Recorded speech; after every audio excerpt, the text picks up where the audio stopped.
नमस्कार, स्वागत है आप सभी का। आपके साथ मैं हूं स्वप्निल। प्रधानमंत्री नरेंद्र मोदी आज परीक्षा पे चर्चा कार्यक्रम के जरिए छात्रों, अभिभावकों और शिक्षकों से जुड़े संवाद किया। प्रोग्राम में कला उत्सव प्रतियोगिता के लगभग 80 विनर्स और देश भर के 102 छात्र और शिक्षक शामिल हुए। इसके अलावा देश भर के छात्र, शिक्षक और अभिभावक सोशल मीडिया प्लेटफॉर्म्स के जरिए पीएम मोदी की परीक्षा पे चर्चा से जुड़े, उसे देखा। पीएम मोदी इस प्रोग्राम के जरिए छात्रों के मन से बोर्ड परीक्षा का डर निकालने और बेहतर तैयारी के गुर बताए। बता दें, इस साल परीक्षा पे चर्चा 2023 के लिए करीब 38.8 लाख छात्रों ने रजिस्ट्रेशन कराया था, जो पिछले साल पंजीकृत छात्रों की संख्या 15,73,000 से 2 गुना था।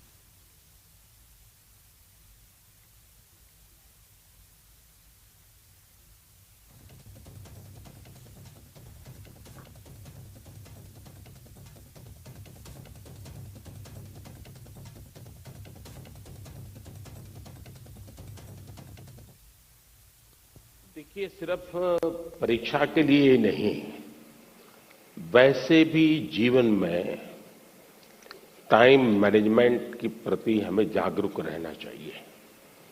परीक्षा और नो परीक्षा, आपने देखा होगा काम का ढेर क्यों हो जाता है। काम का ढेर इसलिए हो जाता है समय पर उसको किया नहीं इसलिए। और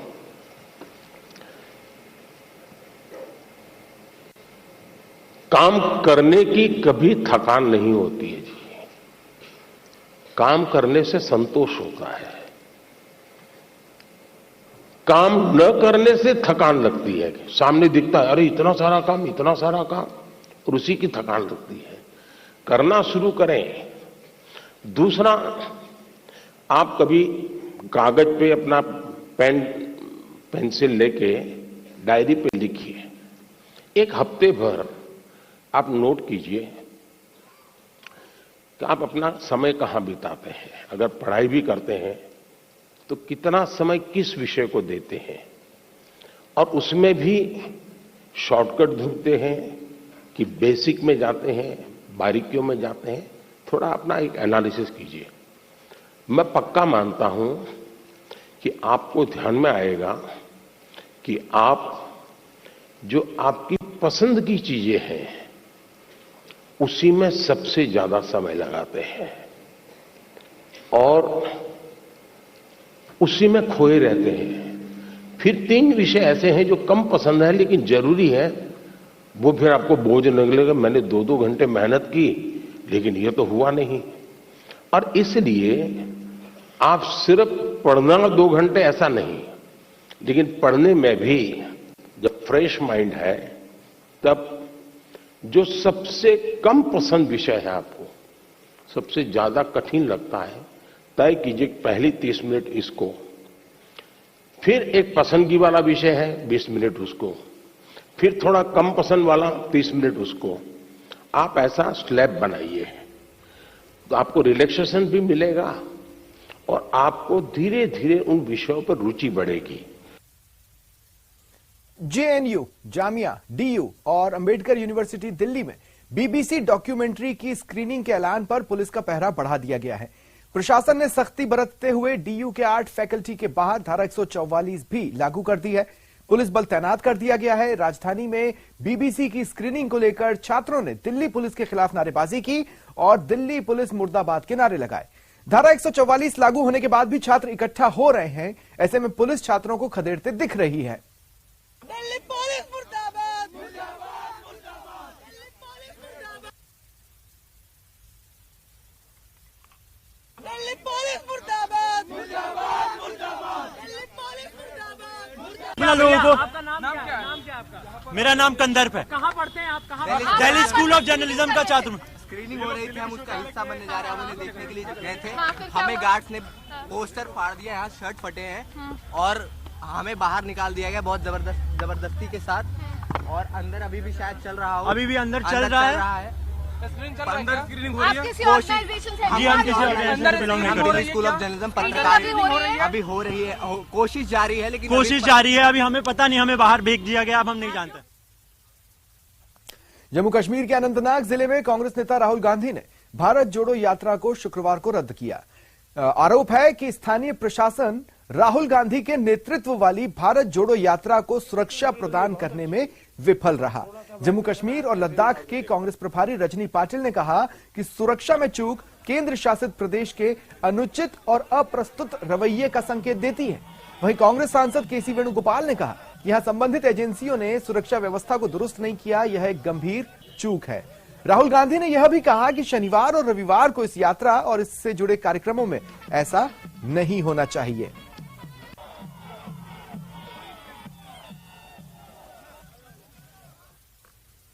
टनल के बाद जो पुलिस अरेंजमेंट था वो बिल्कुल कोलैप्स कर गया और जो पुलिस वाले क्राउड को कंट्रोल करते हैं, रस्सियों को मैनेज करते हैं, वो या चले गए या दिखे नहीं। तो मेरी जो सिक्योरिटी डिटेल थी उन्होंने हमें कहा कि हमें आगे नहीं चलना चाहिए, इसलिए हम नहीं चल पाए। एडमिनिस्ट्रेशन की जिम्मेदारी है कि जो क्राउड कंट्रोल होता है, पुलिस का जो रोल होता है उसको गारंटी करें। मुझे मालूम नहीं क्यों हुआ, बट कल और परसों ऐसा नहीं होना चाहिए। तो जिसके ये जिम्मेवारी थे उनको ही जवाब देना होगा। प्रधानमंत्री जी जब पंजाब गए थे तो उनकी जो कैबलकेट जब चलने की समय गाड़ी में बैठे हुए थे, 2-4 लोग थोड़ा उनको अपना नारा लगाए थे, उसलिए महाभारत बन गए थे। आज क्यों नहीं? मोदी जी चुप्पी की साधी क्यों है? हमारे गृह मंत्री अमित शाह जी क्यों चुप्पी साधे हैं? हमें मालूम है कि राहुल गांधी जी अगर सही सलामत गुजरते रहे लोगों से बातचीत करते करते तो मोदी जी और अमित शाह जी की परेशानियां और बढ़ेगी। इसलिए किसी हालत में उनकी ये यात्रा पे रुकावट पैदा करना ये एक सुनियोजित तरीका है। केंद्रीय चुनाव समिति की बैठक शुक्रवार को पार्टी मुख्यालय में शुरू हुई। बैठक में शामिल होने के लिए प्रधानमंत्री नरेंद्र मोदी पार्टी मुख्यालय पहुंचे। उनके साथ बैठक में भाजपा अध्यक्ष जेपी नड्डा, केंद्रीय गृह मंत्री अमित शाह, रक्षा मंत्री राजनाथ सिंह, सीईसी के अन्य सदस्य और त्रिपुरा कोर ग्रुप के नेता शामिल हुए। प्रधानमंत्री नरेंद्र मोदी त्रिपुरा में होने वाले विधानसभा चुनावों को लेकर चर्चा की बात सामने आई है। केंद्रीय चुनाव समिति की बैठक में टिकटों को अंतिम रूप दिए जाने पर चर्चा है।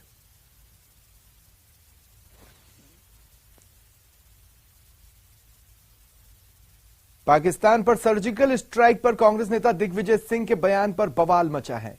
उनके बयान से उनकी पार्टी और राहुल गांधी ने किनारा कर लिया। इसके बाद भी उनकी पार्टी के नेता राशिद अल्वी ने बयान का समर्थन किया।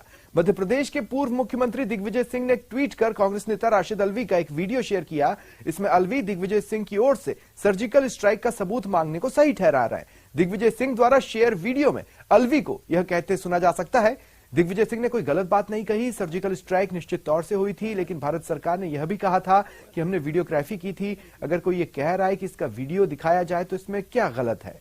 आपने कहा कि हमारे पास वीडियो, या तो आप देश से माफ, सर्जिकल स्ट्राइक पे, अपनी फौज पे हमें विश्वास है। हमारी फौज हमारा गरूर है, हमारा यकीन है। लेकिन बीजेपी की ये सरकार, भारत सरकार, नाकाबिले यकीन है, ये मगरूर है, इस पे भरोसा नहीं किया जा सकता। मेरा सवाल इतना ही है, जब सरकार कह रही है कि हमारे पास वीडियो है, और अगर दिग्विजय सिंह ये कह रहे हैं कि वीडियो दिखा दो, तो छुपाने की क्या जरूरत है? आपने कहा क्यों कि हमारे पास वीडियो है? या तो आप देश से माफी मांगिए और आप कहिए कि हमारे पास वीडियो नहीं है। ये सवाल ही तब उठा है जब सरकार कहती है कि हमारे पास वीडियो है। बिहार के नालंदा में चंदा नहीं देने पर कुछ लोगों ने 2 लोगों की पीट कर हत्या कर दी। वारदात के बाद इलाके में हड़कंप मच गया।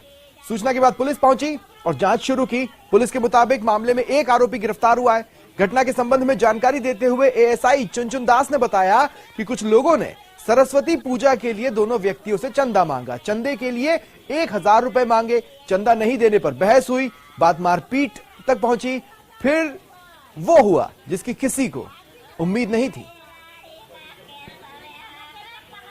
थाना में सूचना मिली कि विजयपुर गांव में लोग गांव नदी से नहा धोआ करके जा रहा था। श्राद्ध कर्म उसके घर में था और घर जाने के क्रम में विजयपुर गांव के पास जो है कुछ लड़के लोग जो है सरस्वती पूजा का चंदा को लेकर के इन लोग से चंदा मांगा गया, जिसमें ये लोग देने के लिए भी तैयार था, लेकिन वो लोग कह रहा था कि 1000 रुपया दो तभी हम लोग छोड़ेंगे। इसी पर बाताबाती हुआ और मारपीट हुआ और इस तरह का घटना घटा। धीरेन्द्र शास्त्री ने एक वीडियो जारी किया। वीडियो में धीरेन्द्र शास्त्री संदेश दे रहे हैं। 2 से 3 दिन की यात्रा पर हूं, संतों को आमंत्रण देने निकले हैं, जल्द ही बागेश्वर धाम आ रहे हैं, आप सब इंतजार कीजिए, सनातन का झंडा गाड़े रहिए, कायदे में रहेंगे तो फायदे में रहेंगे। एक किसान की तैयार की गई मशीन नारियल की खेती करने वाले लोगों के लिए काफी फायदेमंद साबित हो रही है। इस मशीन से बेहद आसानी से पेड़ों पर चढ़ाई की जा सकती है। किसी भी ऊंचे पेड़ पर चढ़ने के लिए यह मशीन बेहद मददगार है, लेकिन मशीन खरीदने भर से कुछ नहीं होगा, इसके इस्तेमाल की ट्रेनिंग भी जरूरी है। बेंगलुरु के बेरोजगारों को इस मशीन के इस्तेमाल की ट्रेनिंग दी जा रही है। सर्दियों का मौसम शुरू होते ही जम्मू कश्मीर, हिमाचल प्रदेश और उत्तराखंड बर्फ की सफेद चादर से ढक जाते हैं। यहां के पहाड़ी राज्यों में सैलानी न केवल बर्फ से ढके पहाड़ी नजारे देखने आते हैं, बल्कि रोमांच के शौकीन कई पर्यटक आइस स्केटिंग जैसे साहसिक खेल का मजा लेने भी आते हैं। आइस स्केटिंग जूते के नीचे से तय ब्लेड की सहायता से बर्फ की सतह पर संतुलन बनाने के साथ फिसलने का मनोरंजक खेल है। भले ही आइस स्केटिंग की शुरुआत स्कैंडिनेविया में 1000 ईसा पूर्व के समय हुई थी, लेकिन अब भारत में भी ये खेल खासा लोकप्रिय हो रहा है। तस्वीरें जम्मू कश्मीर के गुलमर्ग की। यहां आइस स्केटिंग में डंका बजाने की ख्वाहिश रखने वालों को ट्रेन किया जा रहा है।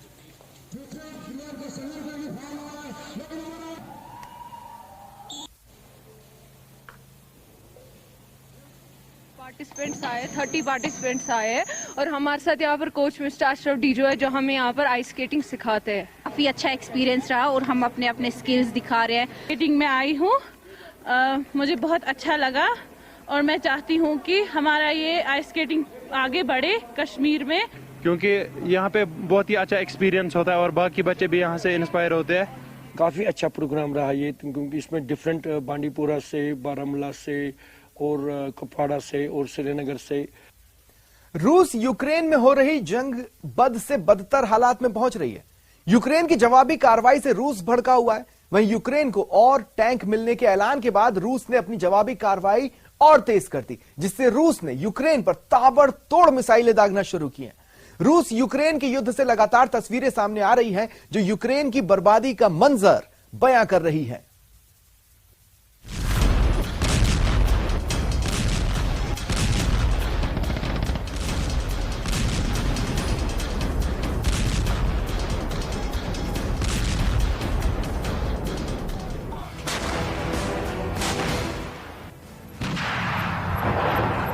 ये जंग और भी ज्यादा आक्रामक और ज्यादा घातक होती जा रही है।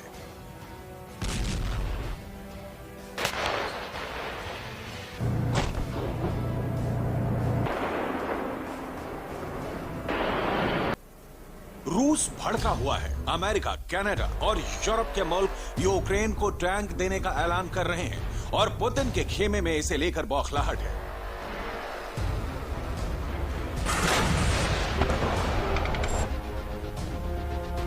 जिसका नतीजा हुआ कि 26 जनवरी को पूरे यूक्रेन में ताबड़तोड़ हमलों को अंजाम दिया गया।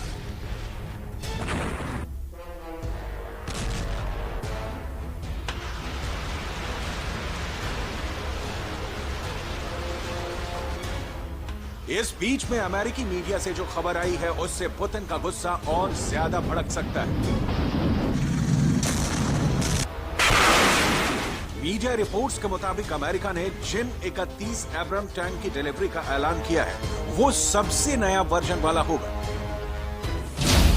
यूक्रेन को अमेरिका देगा M1A2 टैंक। एब्रम्स टैंक का सबसे नया वर्जन M1A2। इससे पहले M1A1 टैंक देने की खबर थी। M1A2 की टॉप सीक्रेट तकनीक नहीं देंगे, सीक्रेट रक्षा कवच निकालकर भेजेंगे। रक्षा कवच में यूरेनियम सेरेमिक भरा होता है। 120 mm के रॉकेट पर यूरेनियम कोर भी नहीं मिलेगा। रॉकेट पर टंगस्टन कोर दिया जाएगा। अमेरिका अपनी सीक्रेट तकनीक भले ही साझा ना करे, लेकिन इसके बावजूद M1A2 एक कातिल मशीन साबित होने वाली है।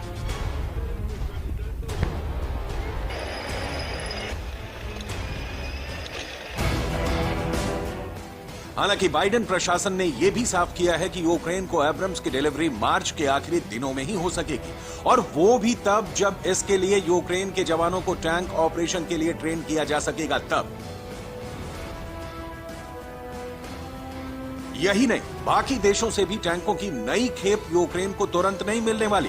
ब्रिटेन से Challenger 2, Germany, Poland, the Netherland से लेपर्ड 2 टैंक्स को भी यूक्रेन पहुंचने में कम से कम मार्च तक का समय लग जाएगा, क्योंकि इससे पहले यूक्रेन की सेना को इन टैंकों पर प्रशिक्षित करना होगा।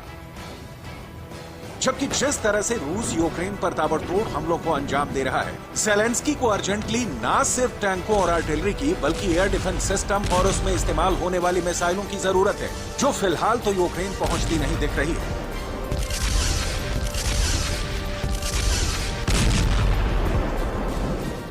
वहीं रूस जिस तरह से एक बार में दर्जनों मिसाइल और ड्रोन से हमला कर रहा है, लगता नहीं है कि पुतिन के जखीरे में हथियारों की कमी है, और पुतिन पर भी प्रेशर है कि वो जंग के 1 साल होने से पहले एक माकूल जीत दर्ज करे, नहीं तो मॉस्को में उनकी कुर्सी खतरे में पड़ सकती है।